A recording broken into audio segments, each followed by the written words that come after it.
बालेश्वर सहर आईटी छक निकट जलसेचन विभाग जमी जुडिशियल हब प्रतिष्ठा वास्तव रूप नेबाकू जाउछि। संप्रति बालेश्वर विचार विभागीय कार्य स्थानीय कचेरी बजार स्वल्प स्थान में संपादित हेउथिबा बेले अत्याधिक गहड़ी जोगु दैनंदिन कार्य परिचालन घोर समस्या देखा देउछि। तेबे विचार विभागर समस्त अदालत और कार्यालय को गोटे सीमाबद्ध स्थान में रखा उद्देश्य रेमुणा स्थित विद्याधरपुर ठारे जुडिशियल हब प्रतिष्ठा नहीं जिला प्रशासन पक्षर प्राथमिक प्रस्तुति आरंभ होइथिला। मात्र से स्थान निरूपण को विभिन्न महलू विरोध सह आईटी छक निकट जलसेचन विभाग अधीन जमी जुडिशियल हब प्रतिष्ठा जिला प्रशासन को प्रस्ताव दि जाइथिला। पर ओडिशा उच्च न्यायालय मुख्य विचारपति बालेश्वर गस्त अवसर में जुडिशियल हब आईटी छक निकट जल संपद विभाग अधीन जमी को पसंद करते। क्रमवर्धमान तथा विकासमुखी सहर पर संपृक्त स्थानटी एकमात्र उपयुक्त बोली साधारण मत प्रकाश पाइथिला। यही क्रम में बालेश्वर जिला और दौरा जज एवं जिलापाल गत अगस्ट मास 20 तारिख में पत्र संख्या 4943 माध्यम जलसेचन विभाग अधीन जमी को अधिग्रहण पर प्रस्ताव देते। जलसेचन विभाग जमी को जुडिशियल हब प्रतिष्ठा हस्तांतर सह वर्तमान परिचालित विचार विभाग अधीन समस्त गृहगुड़िक जलसेचन विभाग को स्थानांतर निमंते जिला प्रशासन पक्षर अनुरोध करा जाइथिला। तेबे गत 2 तारिख विधानसभा प्रश्नकाल में एने राज्य सरकार पदक्षेप संपर्क में प्रश्न उठाई सदर विधायक श्री दत्त। संपृक्त जमी अधिग्रहण होगा पर सरकार बालेश्वर जुडिशियल हब प्रतिष्ठा निमंते विहित पदक्षेप ग्रहण करेंगे विधानसभा आईन मंत्री पृथ्वीराज हरिचंदन सूचना देते। पर मुख्यमंत्री मोहन चरण माझी को साक्षात सह श्री दत्त बालेश्वर सहर आईटी छक निकट में जल संपद विभाग अधीन जमी जुडिशियल हब प्रतिष्ठा दाबी जनइथिले।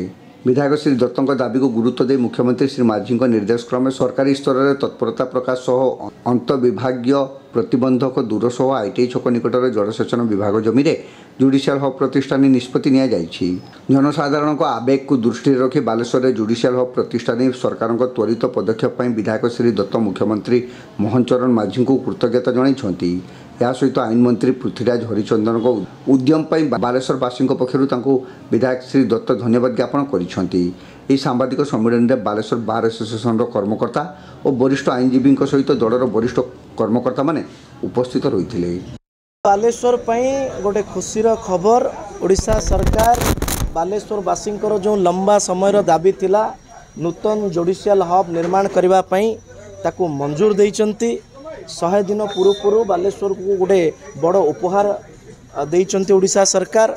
मु एथिपाई माननीय मुख्यमंत्री मोहन माझी जी को बहुत बहुत आंतरिक कृतज्ञता ज्ञापन करुच्ची। बार एसोसिएशन जो बालेश्वर जो माने ये दाबी को दीर्घ दिन हम लड़ाई लड़ीचंती तांको मध्य मु एथिपाई धन्यवाद ज्ञापन करुच्ची।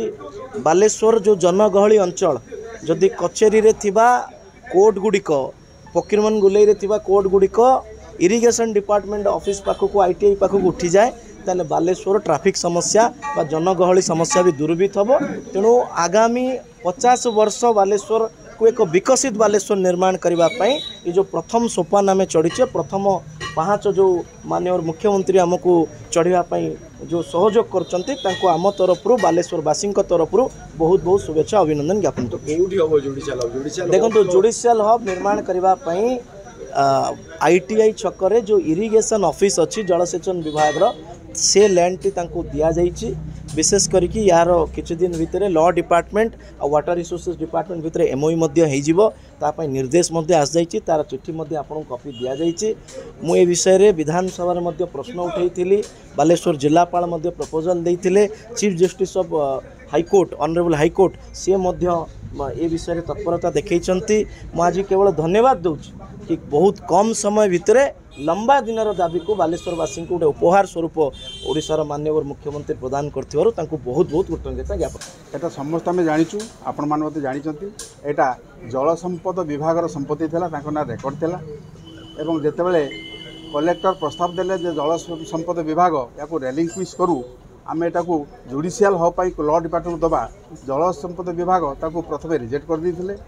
तापरे पुणी आमर मुख्यमंत्री तथा आमर मुख्य न्यायाधीश प्रस्ताव क्रमे पुनर्विचार करी सम्मति प्रदान कर रेलिंक्विश बर्तमान रेवेन्यू डिपार्टमेंट लॉ डिपार्टमेंट को एलिएनेशन कर तापर सेठी जुडिशियल हब निर्माण हो। सर निर्दिष्ट समय अच्छी केबे कारण ये जमी हस्तांतर अदल बदल जगह अदल बदल बहुत समय लगी थाए केबे निर्दिष्ट समय कोई लिखित भाव में कौन निर्दिष्ट समय सीमा ना तेबे मु हाईकोर्ट रजिस्ट्री सहित कथबार्ता करी से पूजा छुट्टी परे आमर भित्तिप्रस्तर स्थापन करेंगे यही आशा पोषण कर।